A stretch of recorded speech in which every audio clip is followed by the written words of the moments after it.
제목에 나와 있듯이 만능은 흥경, 어, 자연 친화를 노래한 작품입니다.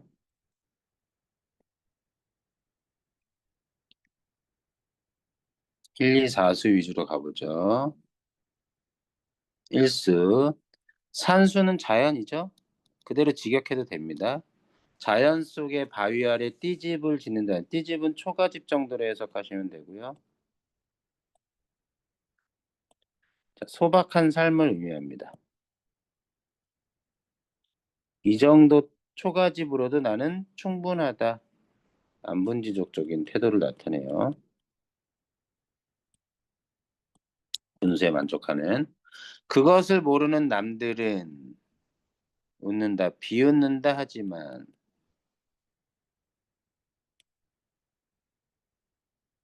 그것을 모르는 남들은 어떤 세속적 삶을 사는 사람들이죠. 부귀 영화나 이익을 추구하는. 하염은 사람 정도로 해석합시다. 자, 어리석은 사람. 어리고는 어리석은. 사람의 마음에는 내 분수에 맞는가 하노라. 무엇이? 이것이. 이것이 내 분수다. 여기 어리고 해하면 누구 얘기하는 거예요?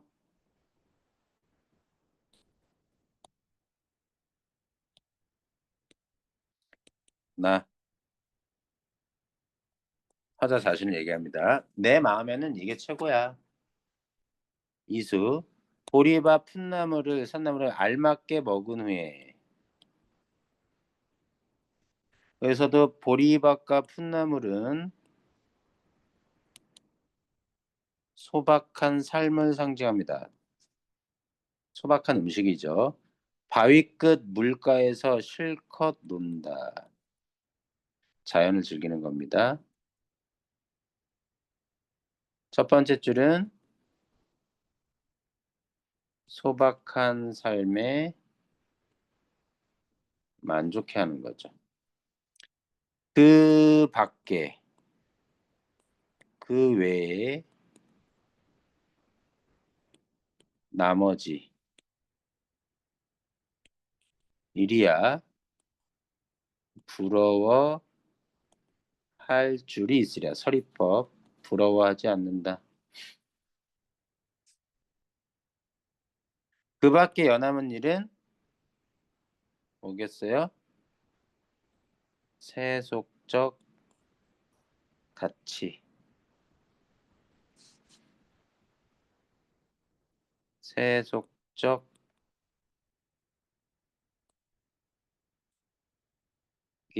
일, 저술에 높이 올라가고 돈 많이 벌고 하는 것들 부럽지 않다. 둘을 묶어서 우리가 안빈낙도라고도 합니다. 같은 말이에요. 그냥 안분지족이라.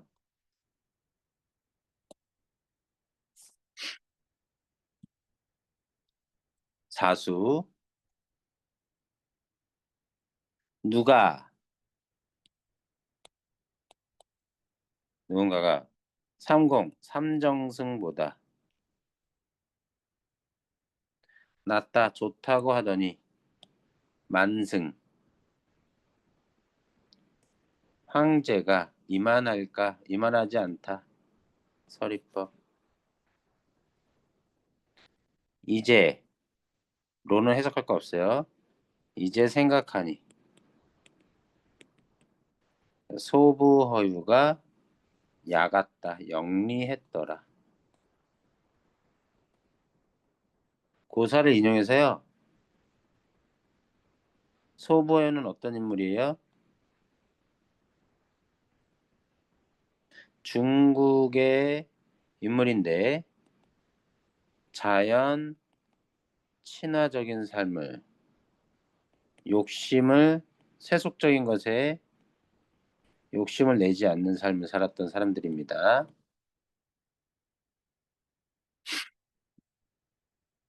똑똑했다. 칭찬하는 거예요. 아마도 임천하는 자연. 임천은 자연이에요. 자연에서의 흥겨움을 비교할 곳이 없다. 자, 얘네 삼정승 아주 높은 벼슬, 만승 다 뭐예요? 부정적인 세속적 가치, 부귀공명, 세속적 가치. 보다 뭐가? 임천하능이 훨씬 더 좋다. 임천하능도 삼정승도 이만할 수 없고 만승도 이만하지 못할 것이다. 소부에는 긍정적 인물입니다. 임천하능. 전 즐겼던 이렇게 되고요. 자, 삼정승. 삼정승은 영의정, 우의정, 좌의정이어서 아주 높은 벼슬이죠. 그래서 세속적 가치라는 건 부귀공명 같은 거 얘기하는 겁니다. 부귀공명은 서로 다 가지고 싶어하는 욕심내는 것들이니까 그것 때문에 다툼이 일어나고 죽고 죽이는 일들도 벌어지죠. 그래서 그렇습니다.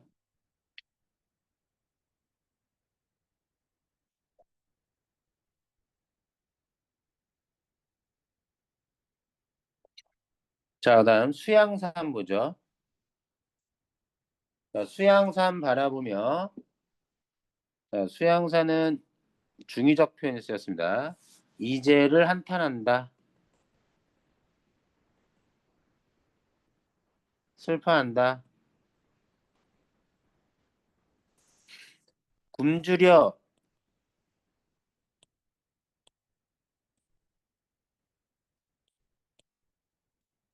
죽더라도 죽을 진들 고사리 캐기.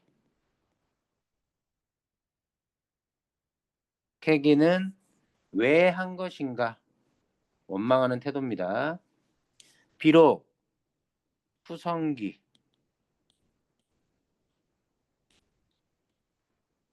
인들 그것이 누구의 땅에 났던가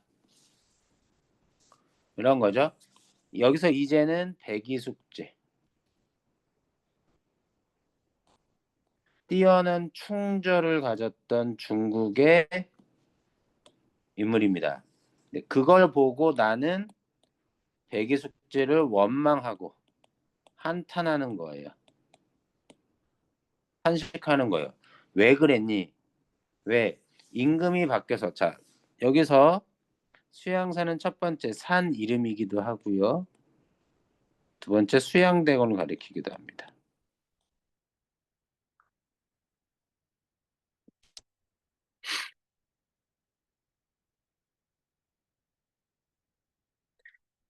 자,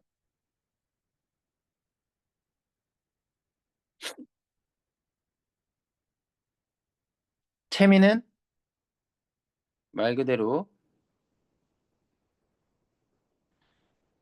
나물 캐는 거고요.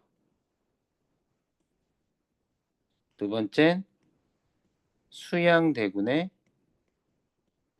협력하는 거죠.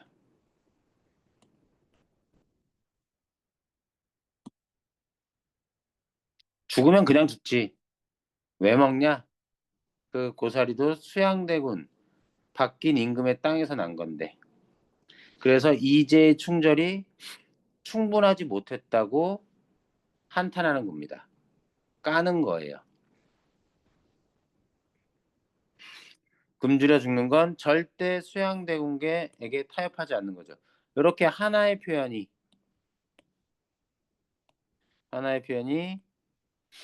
둘 이상의 의미를 갈 때 우리는 얘를 뭐라고 부르냐?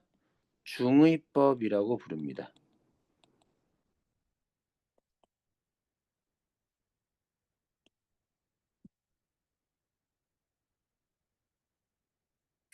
이거에 대해서 또 성산문이 쓴 시가 있으니까 이것도 잠깐만 보자냐. 이 몸이 죽어서 무엇이 될까니 복내 사는 산이련 제일봉은 제일 높은 봉우리에 소나무가 되어서 지조 절개의 상징입니다. 백설이 만건곤할 때 첫 번째 그냥 흰 눈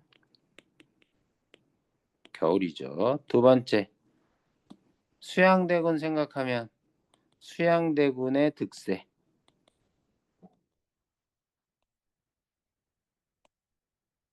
세상이 되었어도 만건곤은 세상에 가득하다 할 때 홀로 푸르리라.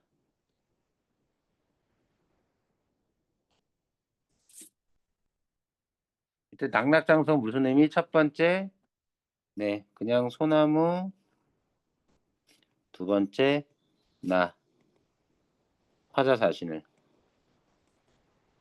얘기하는 그런 걸 해석할 수 있죠.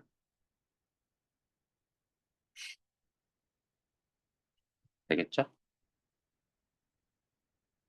자, 이화우 여기는 이렇게 칸이 잘라져가지고 이화우는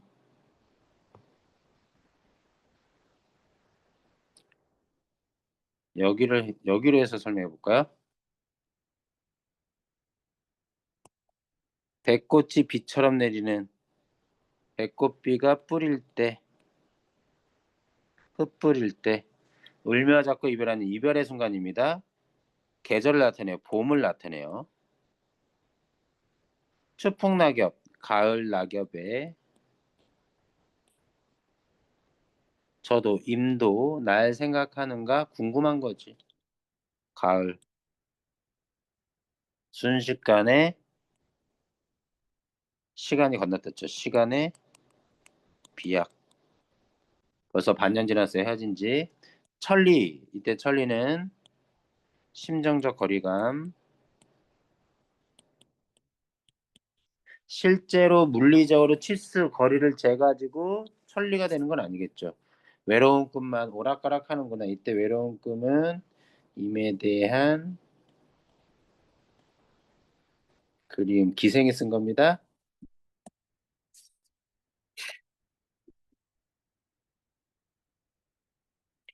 나 여기 또 있네요. 자, 창내고자 창내고자 이내 가슴에 창내고자 기발한 발상입니다. 그리고 예, 창내고자 A 창내고자 A 창내고자 A 이내 가슴에는 B 사설시조예요. 자, 기발한 발상 현실적으로 불가능한 걸 안 들어가? 뭐가 안 들어가? 창내고자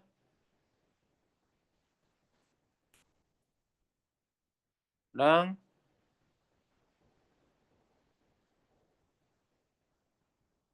서양산만 이미 설명했네. 자, 보자. 그리고 중장에 고모장지 세사장지 이렇게 해서 배목걸쇠 요게 창문의 부품들을 계속 열거했죠.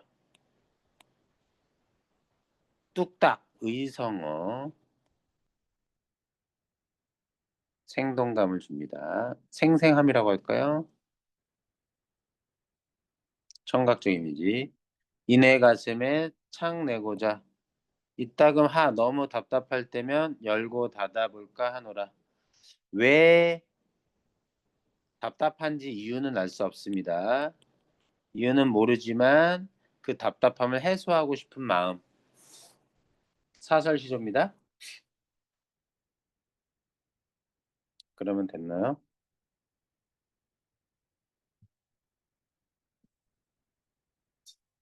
안 들어가도 이게 혹시라도 외부 지문 넣어서 문제 내듯이 낼 수도 있어가지고 일단은 해드렸어요.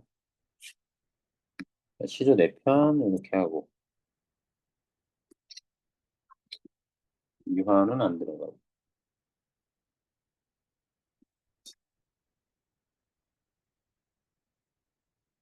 음, 가수.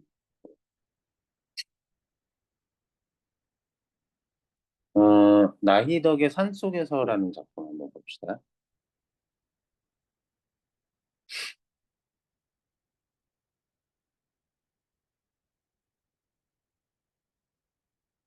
내용 정리된 건 보죠.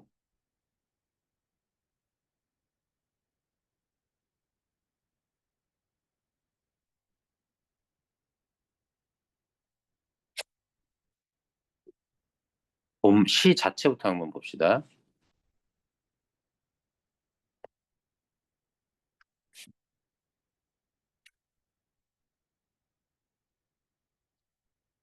제목 산속에서예요. 제목이. 길을 잃어보지 않은 사람은 모르리라. 터덜거리며 걸어간 길 끝에 멀리서 밝혀져 오는 불빛의 따스함을 모르리라. 도치죠? 요 내용이 원래 어때야 돼요? 요 사이에 들어가야 되죠. 혹은 뭐 이게 여기에 들어가도 상관은 없습니다. 그래서 불빛이 길을 잃고 시련을 겪는 사람에게 위안과 희망이 되는 긍정적인 존재가 되겠습니다. 자, 불빛의 따스함. 불빛은 멀리서 보이니까 따뜻함을 느낄 수 없죠. 실제로는.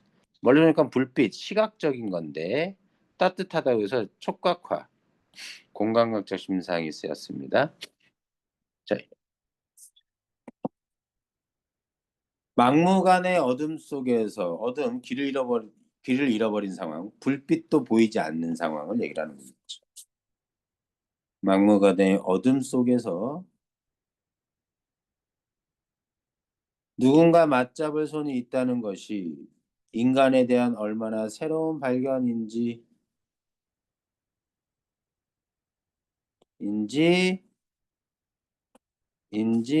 모르리라. 이렇게 될 수도 있겠네요.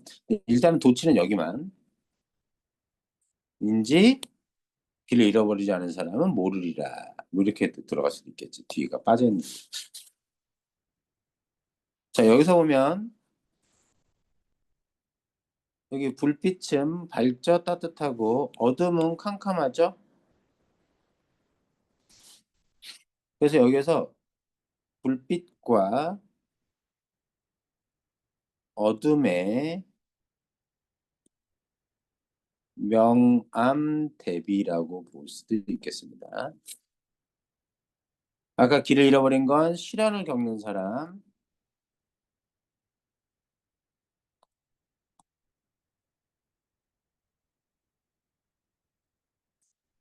잃어보지 못하는 사람은 시련을 겪어보지 않은 사람이고요. 어둠 속에 있는 건 시련 속에 있는 거겠죠. 자, 다시. 여기 길을 잃었다. 시련과 고난에 빠져 있는 그걸 얘기를 한다. 그걸 아는 사람은 그걸 겪어보지 않은 사람입니다. 요 어둠 속에 있는 것도 시련과 고난 속에 빠져 있는 거고. 맞잡을 손은 희망이죠. 아까 불빛과 유사한 의미를 갖죠. 자, 앞에서는 경험, 뒤에서는 깨달음.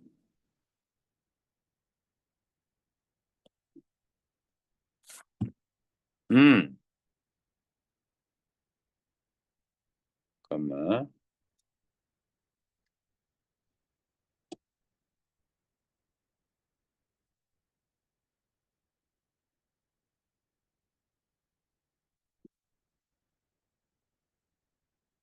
자, 또 나옵니다. 구조가 똑같아요. 산속에서 밤을 맞아본 사람은 알리라. 아까는 뭐였지? 아는 사람은 모르리라. 근데 맞아본 사람은 알리라. 요것도 밤을 맞아본 것도 시련을 겪어본 걸 얘기를 하죠. 그 산에 갇힌 작은 지붕들이 거대한 산줄기보다 얼마나 큰 힘으로 어깨를 감싸지는지.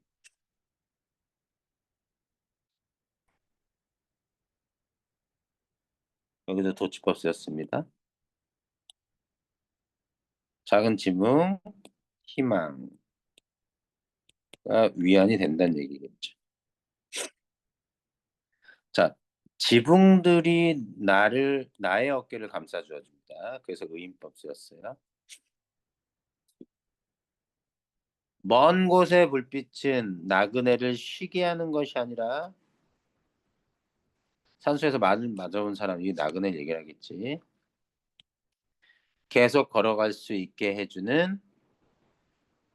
해준다는 것을 힘이 되어준다는 겁니다. 먼 곳의 불빛은.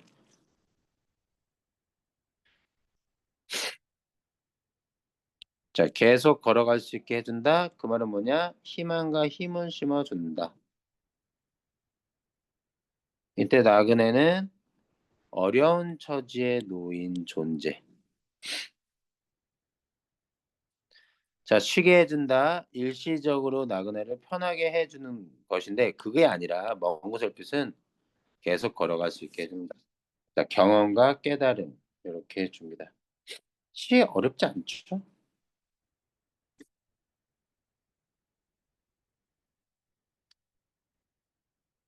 음, 여기 학습 활동이라고 돼서 내용 정리되는 거 잠깐 봅시다. 화자는 1연에서 경험하고 그것에 대해서 깨달은 걸 얘기를 합니다. 그다음 또 2연에서 3연에서도 작은 지붕들이 더 위로가 된다는 점에 경험에서 먼 곳의 불빛이 계속 걸어갈 수 있게 된다는 깨달음을 얘기를 하죠.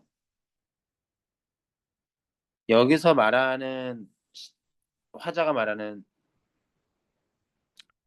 진짜 의미는 포기하지 않고 계속 길을 걸어갈 수 있게 해주는 희망과 힘이 되는 존재가 되는 것. 이 정도. 나머지는 됐고 앞에 시어의 핵심 장르를 봅시다. 자, 불빛. 아까 나왔죠? 행인 희망이 되고 위안이 되는 어둠은 고난과 시련, 나그네는 어려운 길을 가는 처지에 있는 사람, 고난을 겪는 사람, 계속 걸어갈 수 있는 건 지속적으로 희망과 꿈을 주는 것. 그래서 우리가 시의 화자는 불빛과 같은 존재가 누군가에게 불빛과 같은 존재가 되기를 소망한다. 대조적인 겁니다. 시어에 여기 나오는 따뜻하고 긍정적인 의미들, 불빛, 맞잡을 손, 작은 지붕들, 부정적 의미, 어둠과 밤, 길을 잃음 이런 것들이죠. 그 정도의 시예요. 자, 도치법을 주로 많이 사용했다. 대조적인 시어를 사용했다. 경험과 깨달음의 구조로 시의 내용을 전개하고 있다. 자, 그 정도 봐주시면 될 것 같습니다.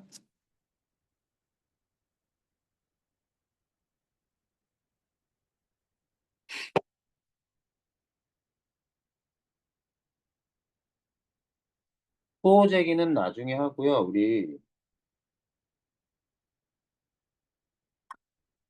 농무까지 하고 끝냅시다. 그러면 문제 푸세요. 자, 농물은 이렇게 봐야지.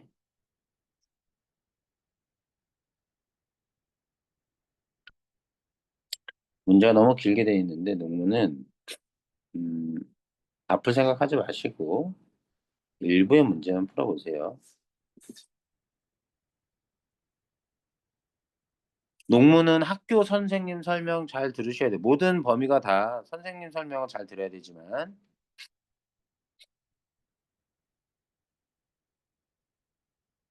이 작품은 시적 화자를 우리로 설정했습니다. 공동체 모두의 아픔을 드러내요.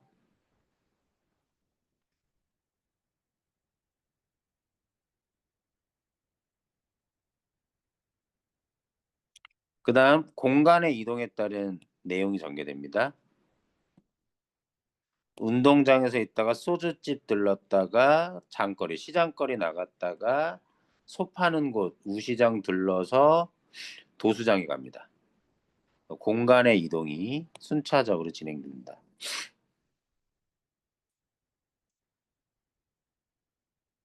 여기 지금 이렇게 나오네요. 공간의 이동. 거기서 느끼는 감정들이 직설적으로 주로 나타납니다. 자, 시 자체를 보죠. 징이 울린다, 막이 내렸다. 자, 공연이 끝난 겁니다. 자, 이것도 되게 신기하죠. 시가 시작인데 이미 끝난 걸로 얘기합니다.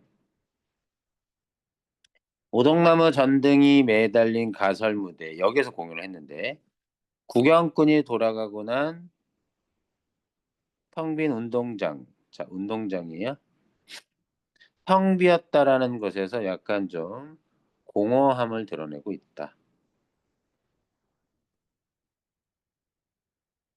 공연이 끝난 거예요. 자, 운동장에서 이번엔 우리는 분이 얼룩진 때 분은 중의적 표현입니다.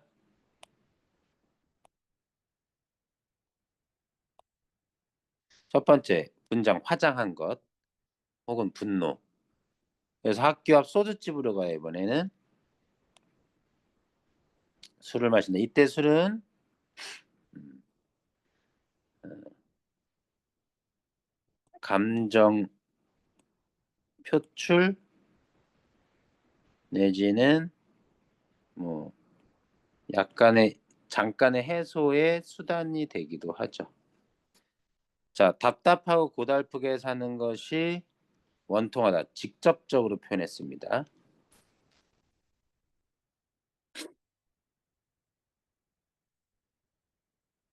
이 분노는 거긴 거예요. 그리고 나서 나와서 장거리로 나섰더니 따라붙어 악을 쓰는 건 쪼무레기들과 처녀애들은 기름집 담벼 공장이라고 생각하면 되는데 붙어서 철없이 킬킬대는구나. 자, 청년들 여기 같은 경우 보면요. 청년들이 없습니다. 이촌 촌을 떠나서 이별하고 향도 도시로 향하는 피폐한 농촌의 모습.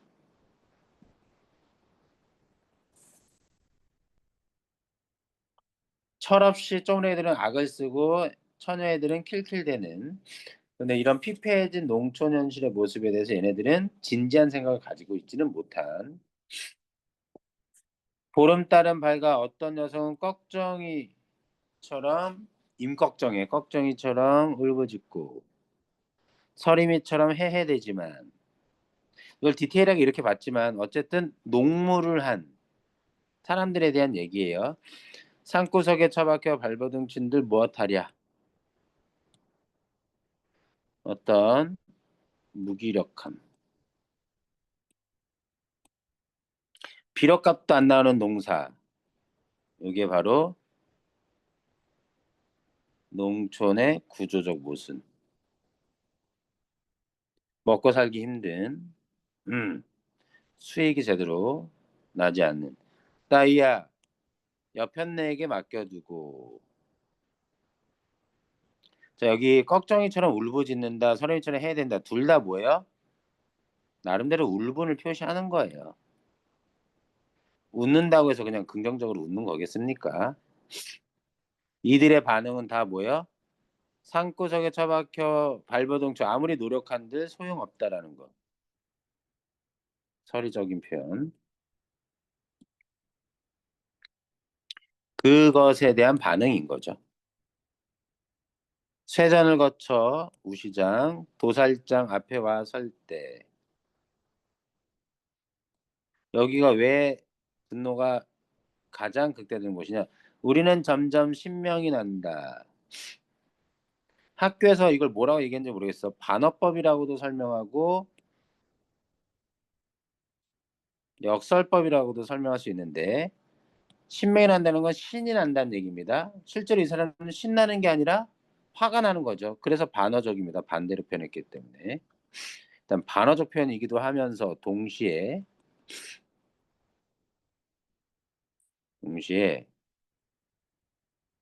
역설적인 상황이기도 한 거죠.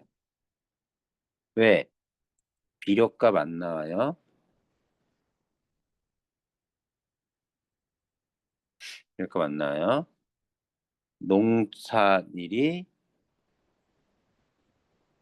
농사가 돈이 되지 않는 현실이에요. 이에 대한 정상적인 반응은 뭐예요? 울분과 분노여야 되는데 그렇게 얘기하지 않고 뭐라고 얘기합니까? 마지막에 신명 난다고 하죠. 신바람이 난다는 겁니다. 논리적으로 맞지 않죠. 부정적인 상황에 긍정적으로 표현되는 요것 때문에 역설적이라고 볼 수 있는 거예요. 원래는 울분이 나야 되지만 이게 나지 않고 비논리적으로 비상식적으로 안 좋은 상황에 마이너스적인 상황에 신바람이 난다. 플러스가 나오니까 맞지 않는 편이기 때문에 역설적이라고도 합니다. 학교에서 뭐라 그랬는지 잘 알아보세요.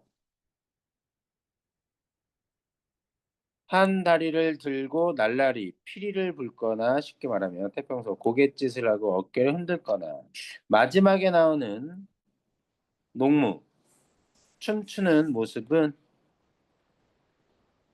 갈등의 표출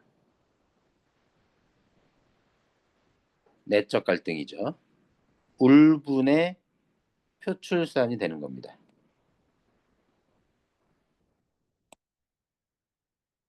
자, 설명은 이렇게 했지만 학교 학습지 설명이 핵심이라는 거 알아두시고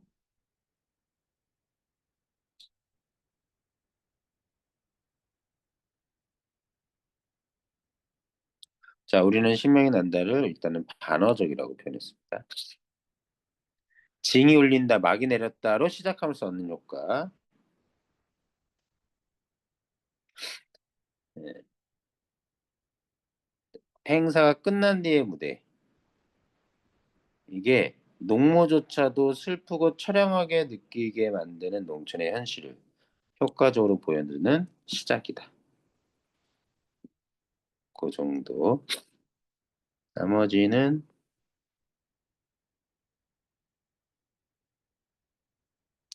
화자의 정사에 직접적으로 된 표현은 여기가 핵심입니다. 여기.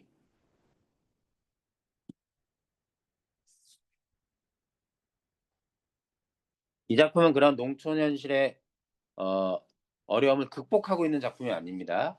그에 대한 감정을 표출하고 있는 작품일 뿐이죠. 그래서 여기에 있는 문제, 딸려 있는 문제 한번 풀어보세요. 농무 문제를 따로 여기 일부 좀 풀어보고 농무 문제나 다른 범위도 문제를 더 주죠. 나중에. 그래 오늘은 여기까지 진도 나가자. 수호 제기는 다음에 하고.